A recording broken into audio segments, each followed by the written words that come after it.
انما يخشى الله من عباده العلماء۔ غزوہ بنی قریظہ جب اختتام پذیر ہوا تو بنی قریظہ کے عورتیں جو ہیں وہ غلام باندیاں بنائی گئیں، تو حضور صلی اللہ علیہ وآلہ وسلم نے حضرت سعد ابن زید انصاری رضی اللہ تعالی عنہ کے ہاتھ بنی قریظہ کے قیدیوں یعنی غلام باندیوں کو فروخت کرنے کے لیے نجد کے علاقے میں بھیجا تاکہ ان کے بدلے گھوڑے اور ہتھیار وغیرہ خریدے جائیں۔ ایک روایت میں یہ لفظ ہیں کہ آپ نے حضرت سعد ابن عبادہ کو یہ قیدی دے کر ملک شام میں بھیجا تاکہ ان کو فروخت کر کے ان کی قیمت سے ہتھیار اور گھوڑے خرید لائیں۔ چنانچہ انہوں نے غلاموں کے بدلے میں کثیر تعداد میں گھوڑے خریدے۔ حضور نے ان گھوڑوں کو مسلمانوں میں تقسیم فرما دیا۔ ان میں جو باندیاں بنی تھیں ان کو حضرت عثمان غنی اور حضرت عبد الرحمن ابن عوف رضی اللہ تعالی عنہم نے بھی خرید لیا تھا۔ پہلے ان باندیوں کی دو قسمیں کی گئیں کہ جوان لڑکیوں کو علیحدہ کر لیا گیا اور بوڑھی عورتوں کو علیحدہ کر لیا گیا۔ خریدار دو ہی آدمی تھے، ایک عبد الرحمن ابن عوف اور دوسرا عثمان غنی۔ اب حضرت عبد الرحمن ابن عوف نے حضرت عثمان رضی اللہ تعالی عنہ کو اختیار دے دیا کہ ان دونوں قسموں میں سے جسے چاہیں پہلے وہ خرید لیں۔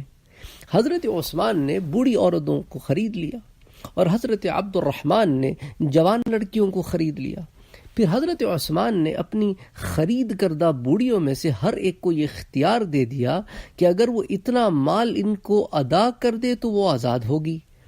اب مال جو کچھ تھا وہ بوڑھیوں کے پاس ہی تھا، جوان لڑکیوں کے پاس کچھ نہیں تھا، اس لیے حضرت عثمان کو بہت نفع ہوا۔ اب یہ کئی روایات ہیں، ان میں اب موافقت کی ضرورت ہے۔ اگر سعد ابن عبادہ اور حضرت عثمان غنی اور حضرت عبد الرحمن ابن عوف کے واقعے بنی قریظہ کی باندیوں ہی کے متعلق ہیں تو اس کا مطلب ہے کہ ان باندیوں کی دو نہیں بلکہ تین قسمیں کی گئیں۔ ایک تو وہ جو حضرت سعد ابن زید کو دی گئی، ایک قسم حضرت سعد ابن عبادہ کو دی گئی، اور ایک وہ قسم تھی جس کو عثمان بن عفان اور عبد الرحمن ابن عوف رضی اللہ تعالی عنہم کے درمیان تقسیم کیا گیا۔ بنی قریظہ کی باندیوں کو کے فدیے بھی لیے گئے۔ اب گویا اس روایت سے کہ سعد ابن زید کو بنی قریظہ کی باندیاں دے کر نجد بھیجا گیا، مراد یہ ہوگی کہ ان میں سے کچھ باندیاں ان کے ساتھ بھیجی گئیں۔ اسی طرح اس روایت سے کہ سعد ابن عبادہ کے ساتھ بنی قریظہ کی باندیاں ملک شام بھیجی گئیں، مراد یہ ہوگی ان میں سے کچھ ان کے ساتھ شام بھیجی گئیں۔ اچھا، بعض کتابوں میں حضرت سعد ابن زید انصاری والا واقعہ موجود ہی نہیں ہے، حضرت سعد بن عبادہ والا واقعہ موجود ہے، جیسا کہ مثال کے طور پہ کتاب امتاع اگر آپ اٹھا کر دیکھ لیں کہ جب عورتوں اور بچیوں کو باندی غلام بنا لیا گیا تو حضور نے ان میں سے کچھ تعداد سعد ابن عبادہ کے ساتھ شام بھیجی تاکہ انہیں بیچ کر اس رقم سے اسلحہ وغیرہ خرید لیا جائے۔ تو یہاں تک کتاب امتاع کا حوالہ ہے۔ واللہ اعلم بالصواب کہ کیا معاملات ہوئے۔ بہرحال مختلف کتابوں میں جو اس سلسلے میں باتیں آئی تھیں وہ میں نے آپ کے سامنے یہاں رکھ دی۔ اب باندیوں کے ساتھ انسانیت کا جو معاملہ ہے اس کو بھی اس ضمن میں دیکھ لیتے ہیں کہ حضور نے صحابہ کرام کو حکم دیا کہ بنی قریظہ کی باندیاں جو فروخت کی جائیں تو ماں اور بچے کو جدا نہ کیا جائے۔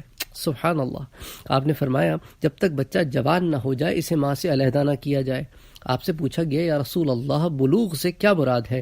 آپ نے فرمایا کہ لڑکی کو حیض آنا اور لڑکے کو احتلام یعنی بدخوابی ہونا۔ اسی طرح ایسی باندیاں جو آپس میں بہنیں ہوں جب تک وہ بالغ نہ ہو جائے انہیں بھی ایک دوسرے سے جدا نہیں کیا جاتا تھا، یعنی اس کا مطلب یہ ہوا کہ اگر وہ جوان نہیں ہیں تو ان کو بھی ایک دوسرے سے جدا نہیں کیا جاتا تھا۔